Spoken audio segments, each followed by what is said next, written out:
एक समय की बात है, एक छोटे से गांव में एक लड़का रहता था जिसका नाम मोहन था। मोहन बहुत गरीब था, लेकिन उसे चित्र बनाना बहुत पसंद था। वह जमीन पर लकड़ी से रेखाएं खींचकर चित्र बनाता, लेकिन उसके पास कागज और पेंसिल नहीं थी। एक दिन मोहन जंगल में लकड़ियां इकट्ठा करने गया। वहां उसे एक चमकती हुई पेंसिल मिली।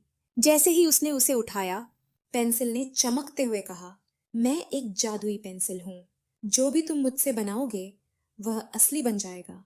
मोहन को पहले तो यकीन नहीं हुआ, लेकिन उसने जमीन पर एक सेब का चित्र बनाया। अचानक वह सेब सच में प्रकट हो गया।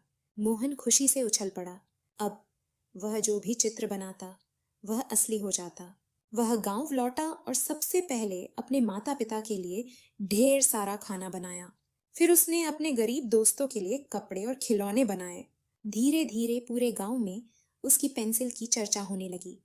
लेकिन यह खबर एक लालची राजा तक भी पहुंची।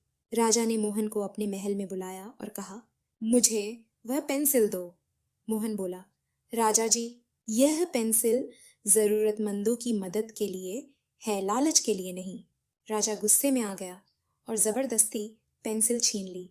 लेकिन जैसे ही उसने पेंसिल से सही पेंसिल से सोने का महल बनाया, महल तुरंत गायब हो गया।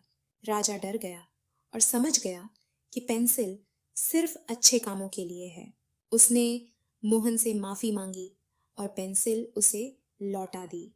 मोहन ने उस पेंसिल से पूरे गांव को सुंदर बना दिया। लेकिन जब आखिरी जरूरतमंद की मदद हो गई, तो पेंसिल ने कहा, मेरा काम पूरा हुआ, और हवा में घुलकर गायब हो गई। मोहन और गांव के लोग अब खुशहाल थे, क्योंकि उन्होंने सीख लिया था कि सच्चा जादू अच्छाई में होता है, किसी चीज में नहीं।